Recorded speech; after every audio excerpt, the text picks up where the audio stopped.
Good morning. In today's session, we will revise our fourth unit. That is nothing but the three-phase induction motor.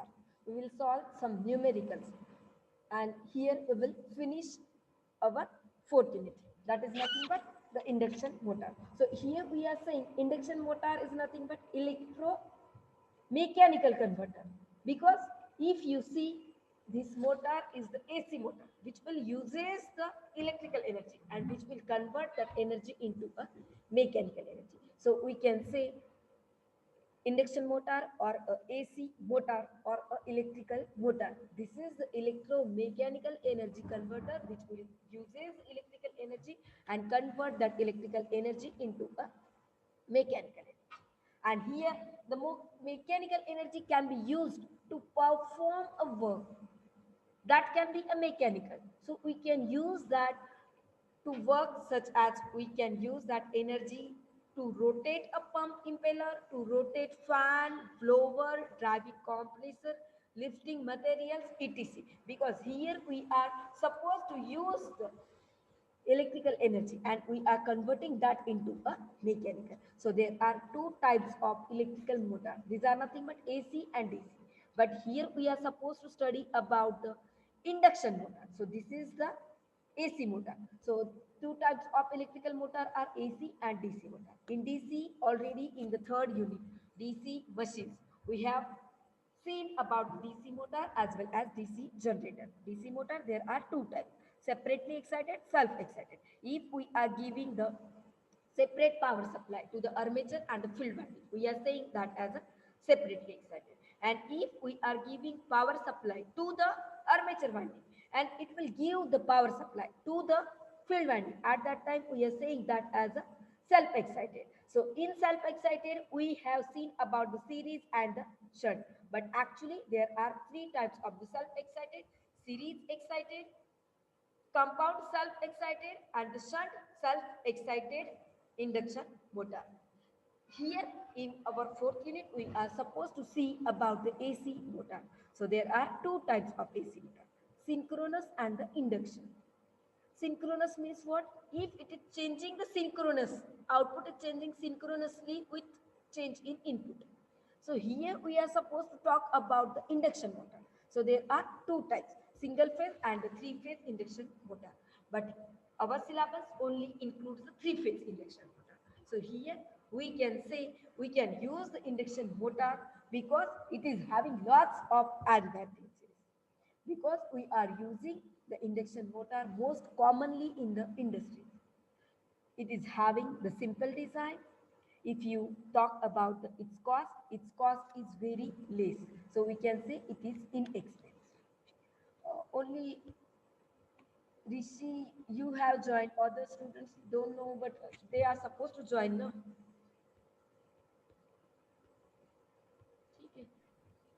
Okay. So here we can talk about the advantages of the induction motor, like as when we are supposed to use the induction motor, there are only two main parts. These are nothing but rotor and stator.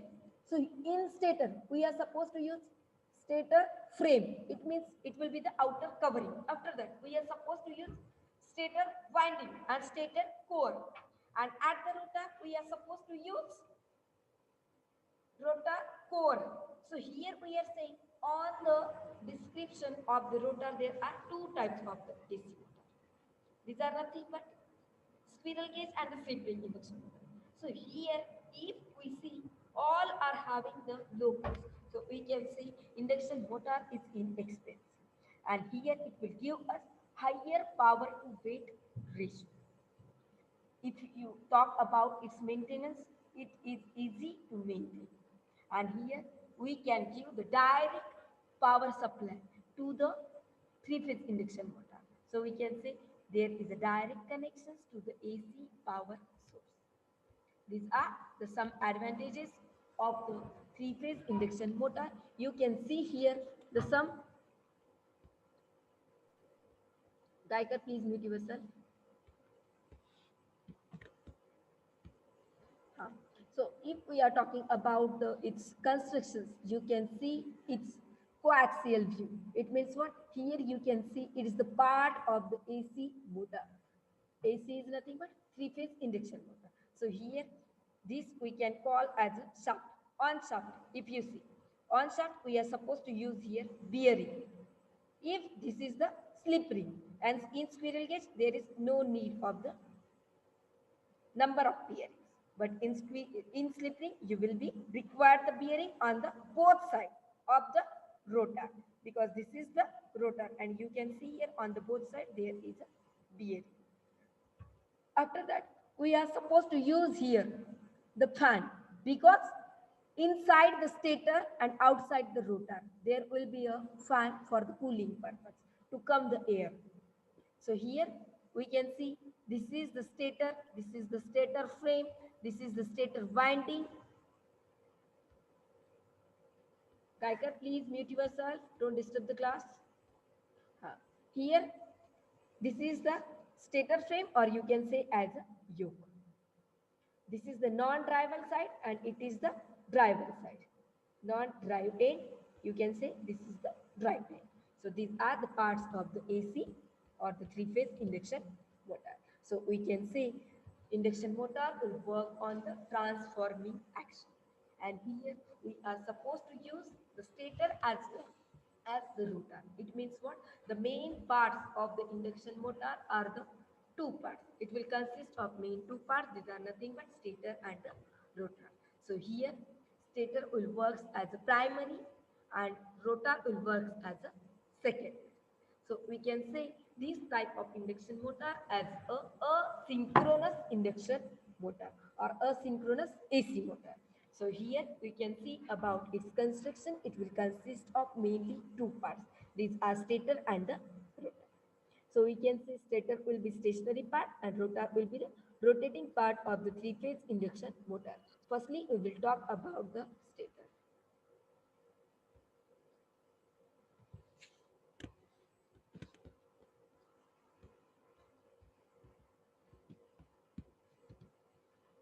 If you see about its view, its constructions, stator mainly consists of three parts. These are nothing but the outer.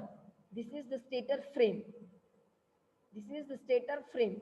Inside the stator frame, there will be the stator core. And inside that, there will be the stator winding. And if you see, in the winding, we are supposed to put the slots.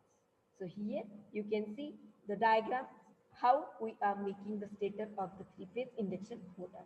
So here, we can say stator of three-phase induction motor will consist of mainly three parts. These are nothing but stator frame, stator core, stator winding. Stator frame you can say as a yoke or you can say as an outer frame, because it is the outer covering for the three-phase induction motor. So you can say this as a stator frame, you can say this as an outer frame, or you can say as a yoke.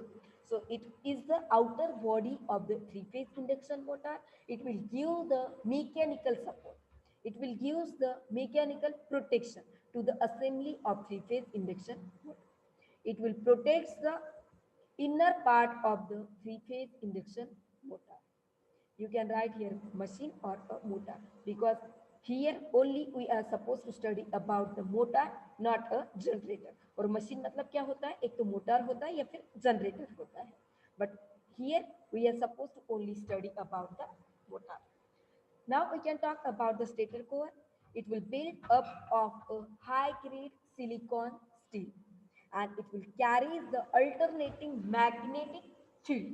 So as it will carry the alternating field, we can say induction motor will work on the transforming action, because here if we are having the alternating magnetic field, it will cut by the conductor and here EMF will get introduced according to the electromagnetic induction law, or we can say a Faraday's law.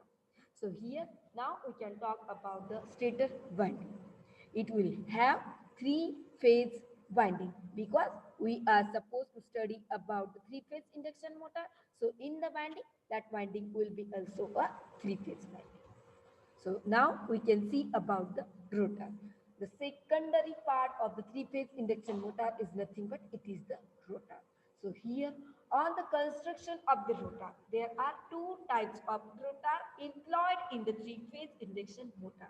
These are nothing but we can say as a squirrel cage rotor, or we can say as a slip ring rotor, or we can say wound rotor, or we can say phase wound rotor. All are having the same name, because we have seen the differences between slip ring and the squirrel, but slip ring is nothing but the wound. Sometimes there will be question. There is a need of the slip rings and the brushes in squirrel cage induction motor, synchronous induction motor, wound induction motor. None of these. You are supposed to understand. Slip ring is nothing but this is the wound. So here need of the slip rings will be in the wound induction motor. So here we can say on the construction of the rotor, we are supposed to study about the two different types of induction motor. These are nothing but squirrel cage rotor and the squirrel cage induction motor and the slip ring induction motor. So firstly we will talk about the squirrel cage rotor. So here if you will talk about its constructions, the rotor will look like a cage. Here rotor will look like a cage, so we can say that as a squirrel cage, because rotor is looking like a cage. So here we can say about the squirrel cage rotor, like it will consist of laminated cylindrical core which will have semi-closed circular slots at the outer periphery, and copper or aluminum bar conductor are placed in these slots, and these are short circuited at each end by the copper or aluminum. So this will called as a short circuit rings. And here if we are using the rotor winding, that will be a permanently short circuit. So we cannot add any external resistance. And here these windings are looking like a, these are actually short circuited. So this will look like a cage. So we can say that as a squirrel cage rotor. So the rotor slots are not parallel to the shaft, but these are skewed to reduce the humming. This will reduce the magnetic locking of the stator and rotor, and it will provide a smooth torque for the different position of rotor. So these are the some advantages of the squirrel cage rotor. Now we can see about how induction motor will look like if we are using the squirrel gauge rotor. So here this is the diagram for induction motor. Which induction motor? Squirrel gauge rotor induction. So here this will be the shaft. Here we are using the aluminum or copper end cap. These are the laminated iron bars, aluminum or the copper bars on the both side of the rotor. So here, if you see, it will look like this. Practically, it will be like this. Now we can see about the slip ring induction motor, or we can say as a phase wound rotor induction motor. So here, when we are supposed to talk about the wound rotor induction motor, at that time, what we are saying, here we will needed the slip rings in the rotor. So here if we are supposed to talk about its construction, we are supposed to use on the shaft. On the same shaft where we are using the rotor, we are supposed to use the slip ring. And on the both side of the slip rings, we are supposed to use the brushes. So these are the external things needed in the slip ring induction motor. This is the power supply we are supposed to give. We can give the winding which we are connecting as a slip ring. We can give the star connected rotor winding, or we can give as a delta winding. And this is the rotor frame. So here now we can talk about the wound ring rotor or the slip ring rotor. So it will consist of the laminated core which will have semi-closed slots at the outer periphery, and it will carry a three-phase insulated winding. Here rotor is wound for the same number of poles as that of stator. and the three finished terminals are connected together, which will form a star point, and three star terminals are connected to the three slip rings fixed on the shaft. Just wait for a minute.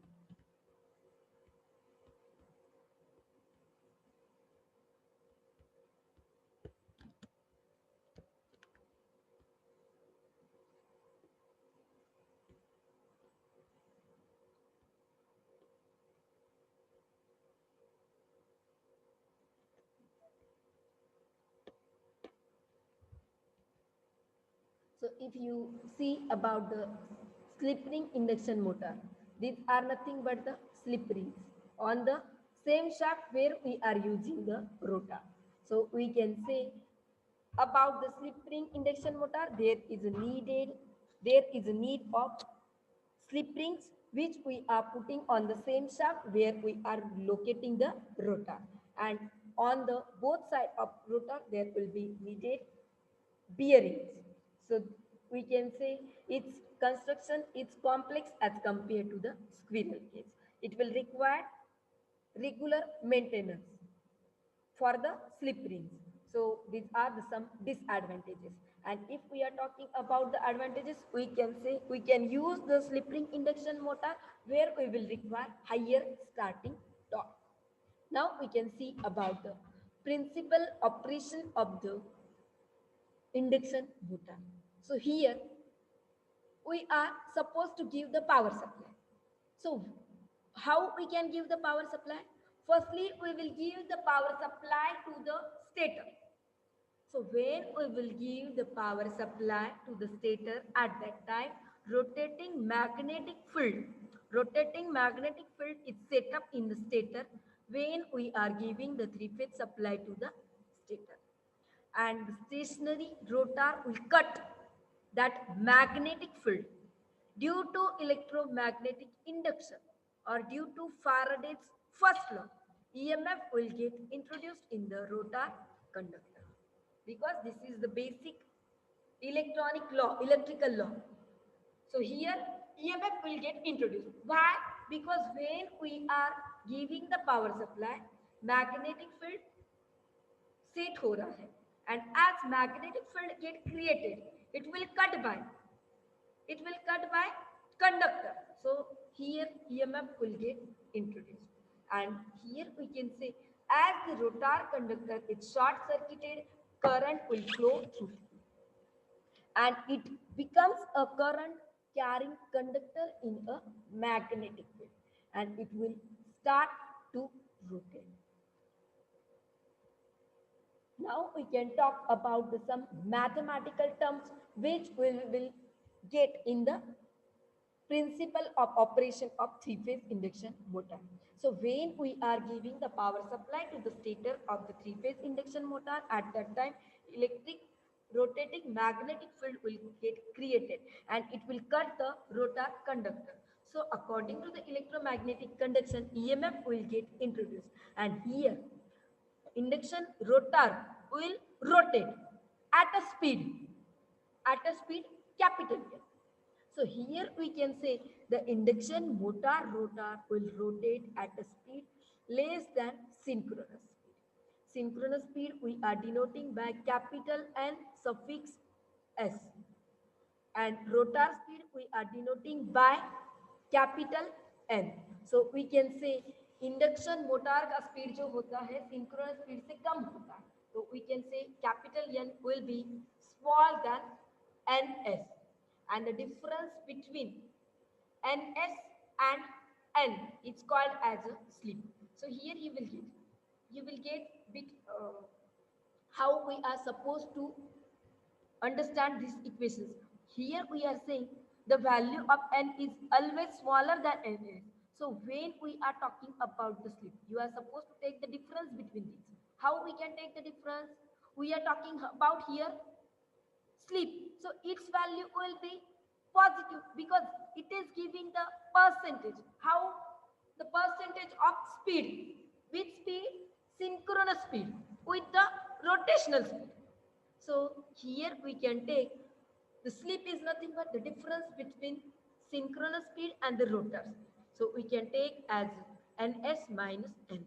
And when we will talk about the percentage slip, you can take that as a percentage slip. You can take as it is the ratio of ns minus n with capital N. And if we are talking about percentage, you can multiply this value with 100. And slip speed is nothing but this is the difference between synchronous speed and the rotor speed. So here we can see the diagram for the three-phase induction motor, and here we have finished about the three-phase induction motor. Now I am sharing you another screen. Just wait for a minute.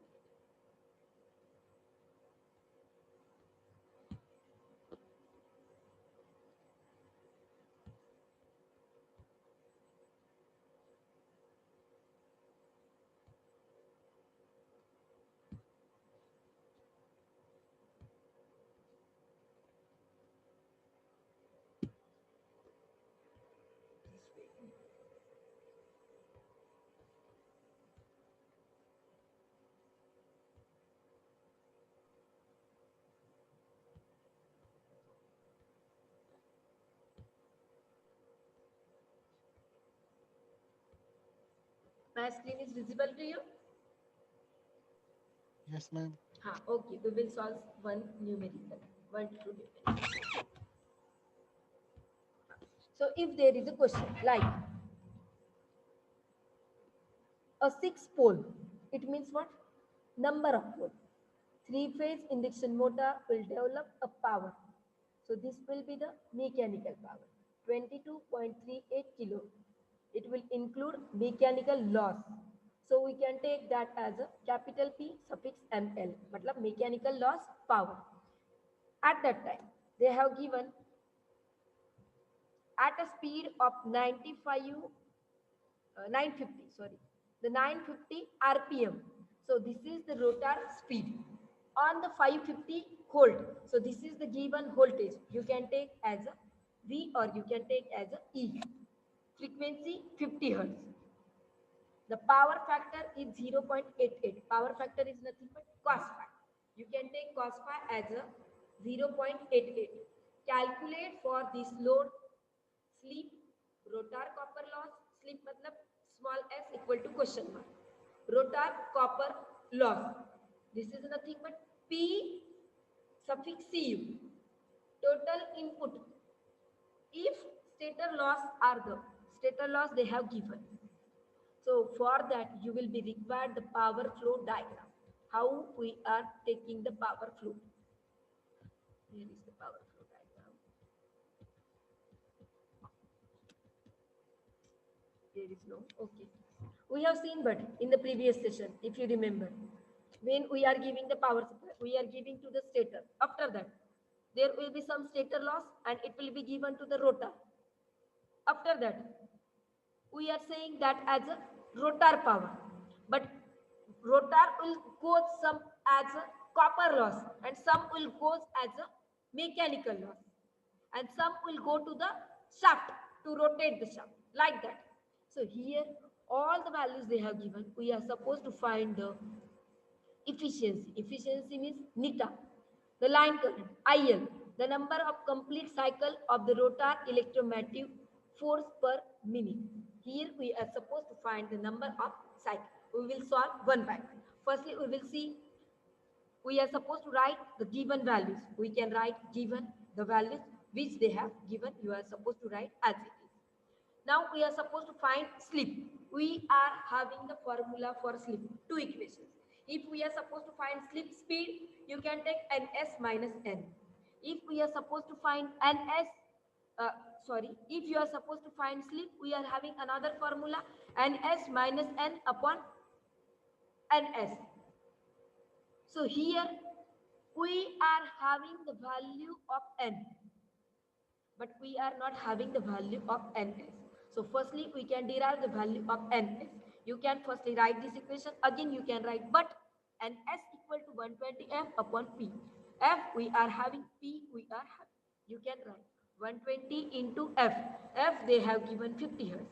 P 6 volt. So 120 into 50 upon 6. If you solve, you will get 1000 rpm. Now you can put the value of ns here, and already they have given 950. If you solve, you will get the slip value that will be equal to 0.05. Now we are supposed to find the rotor copper loss. So here we will get rotor input power. This is nothing but P2. So we can take P2 equal to Pm upon 1 minus. But here we are supposed to find the PCU. But PCU is nothing but S into P2. If you will get these equations at that time only you can solve it, because only we are supposed to put the values। Equations बहुत simple है, mathematical calculus बहुत simple है, but ये जो equations है वही नहीं पता है तो you guys can't solve.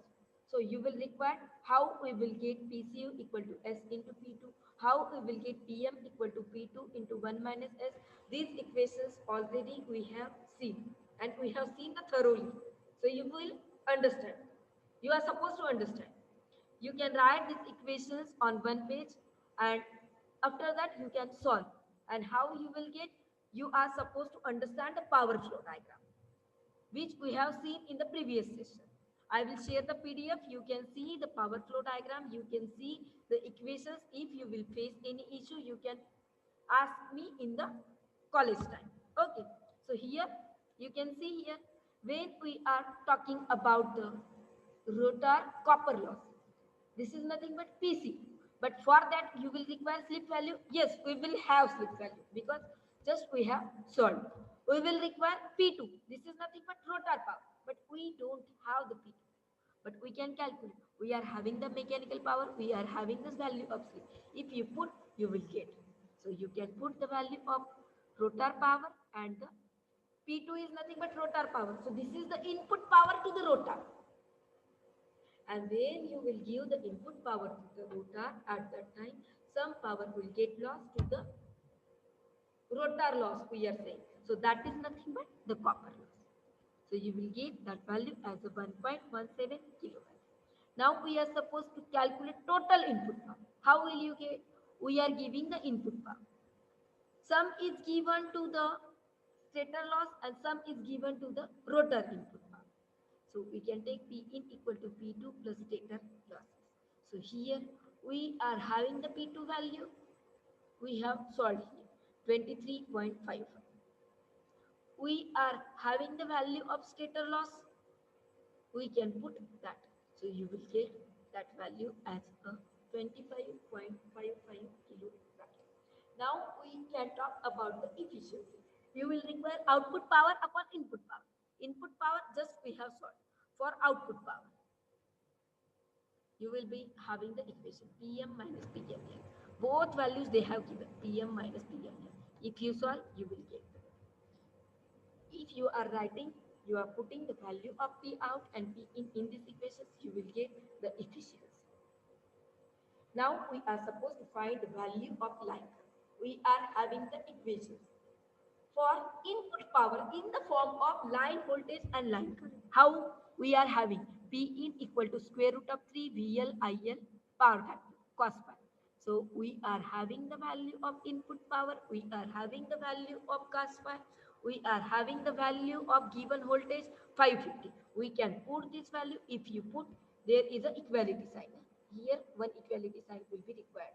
So equal to 30.4 ampere. Now we are supposed to find the number of cycles. These are nothing but the frequency, number of cycle per minute. So this is we are denoting by F. So we are having the formula rotating frequency equal to slip into F max. F max they have given 50 hertz. Slip we have solved. You can put value, you will get Fr equal to 2.5 hertz. If we are calculating per second, and if they have not given, you can write your answer in per second or a per minute. But they have given in the question. You are supposed to solve that, and you are supposed to find the number of cycle of rotor per minute in second. At that time you are supposed to write the answer in second. Now we can see the second problem. This will be the same. They have given The value, a 37.3 kilowatt 4-pole 50 hertz induction motor has the friction and windage losses 3320 watts. Stator losses equal the rotor losses. Here they have given PS equal to rotor loss, PCU. Now, if the motor is delivering the full load power output at speed, so rotor speed 1440 rpm, calculate synchronous speed, capital NS, slip S, mechanical power developed by motor, PM, rotor copper loss, PCU, power transfer from stator to rotor, P2, stator input power, P in, efficiency, neta. We will solve. We can write the given values. Given values. Given values here. So here we are having NS equal to 120 F upon P. They have given here P frequency 50 Hz. Number of pole 4 4 pole. A 37.3 kilowatt 4 pole. So we are having the pole value 120 into 50 upon 4. If you solve, you will get. Like that only you are supposed to write the equations correctly, and you will understand which is the rotor power loss, which is the synchronous speed, which is the stator input power. At that time you will get how to solve. So here you can solve. If you will face issue, you can ask. If anyone is facing any issue, you can ask me. Firstly, I will take your attendance. You can observe this question. You can see.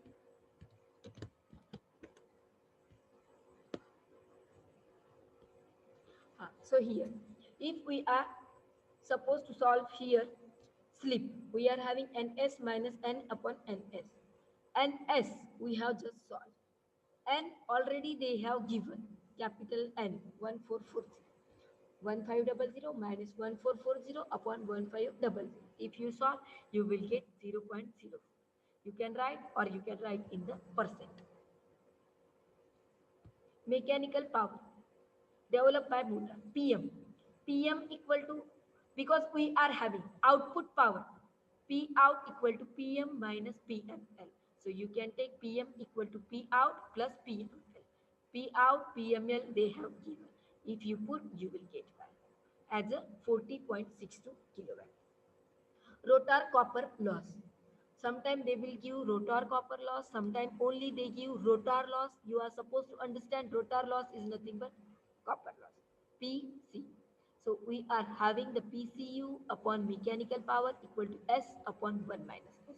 If you put this value, you will get the value for the copper power or the rotor copper, that is 1692.5 watt, or you can take 1.692 kilo. Now we can calculate input power from stator to rotor. So this is we are taking as a P2.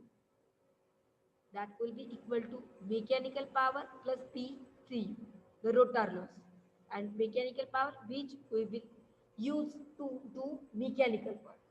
So we can take that as 40.62 plus 1.6292 kilowatt. You will get 42.312 kilowatt.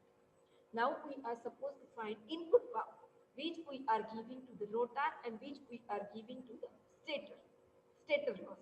So you can take rotor input plus stator loss. So that you will put value, you will get, because we are having PSL equal to PCU. PCU we have solved. So we can take that as a stator loss. So we can take that as a 1.6925 kilowatt. So if you solve, you will get input power equal to 44.0045 kilowatt. Now we can solve for the efficiency.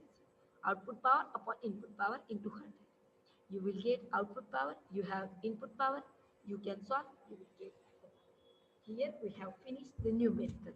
Here our fourth unit has finished.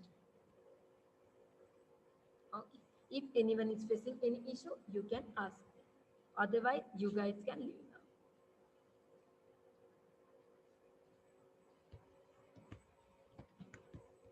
Thank you. We can conclude our today's session.